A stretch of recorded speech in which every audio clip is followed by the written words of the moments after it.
Assalamualaikum dan salam sejahtera. Tuan-tuan dan puan-puan, untuk hari ini saya nak install aircon jenama Media dan inverter 1.0. Okay, untuk indoor saya dah gantung kan. Untuk cooper pipe 3 hun dengan 2 hun saya dah lengkung ada ke atas.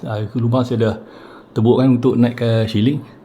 Okey, owner dia tak nak mengikut laluan bilik air. Saya suggest untuk naik ke atas ceiling. Lepas turun sebelah depan. Panjang cooper lebih kurang dalam 13 kaki lah. Sebab daripada bawah tu naik ke atas dah lebih kurang hampir 3 kaki. Turun ni pun dah 3-4 kaki. Total dalam 13 kaki lah ke depan ni. Ke bawah ni kompresor Media 1.0 dan inverter.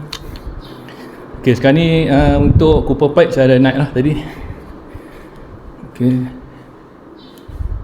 kita tengok bahagian cooper pipe melalui atas ceiling.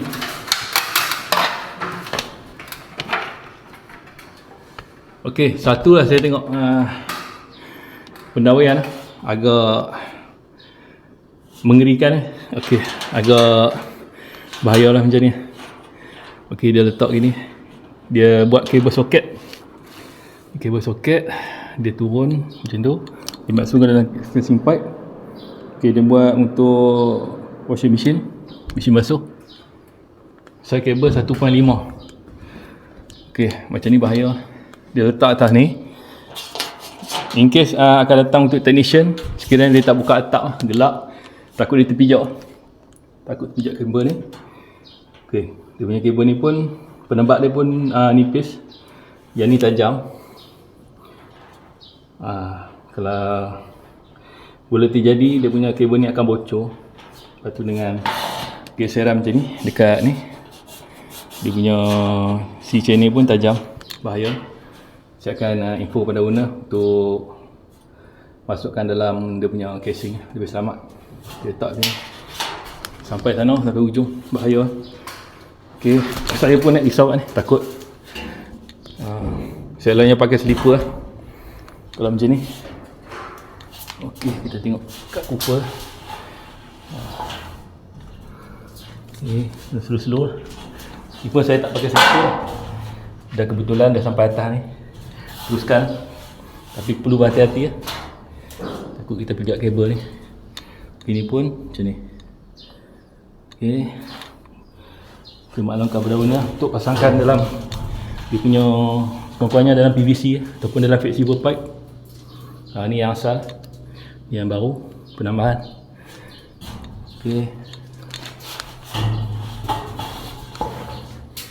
ni cooper pipe yang saya letakkan tadi.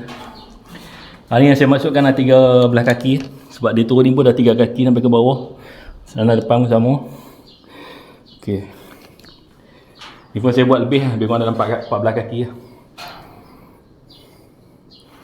Ok, saya akan masukkan dalam lubang yang saya tebuk ni. Satu, dan lubang di hadapan rumah.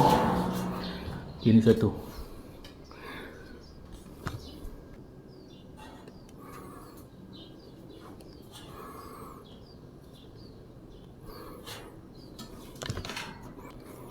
Ni lama-kelamaan ni kan ada kesan gigitan tikus. Biasanya kalau macam ni, kabel dia tergantung ni, tikus akan gigit.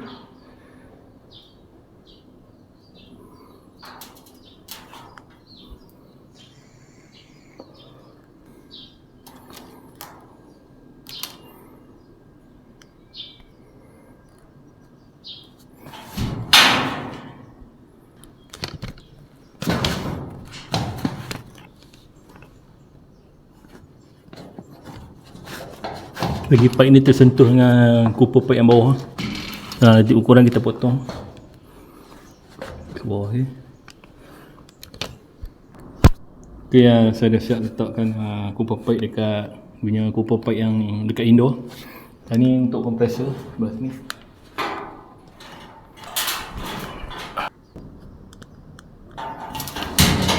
Ok, saya dah siap pasang cooper pipe dalam dengan luar. Kalau kita turun, setup di bahagian luar dengan dalam cooper.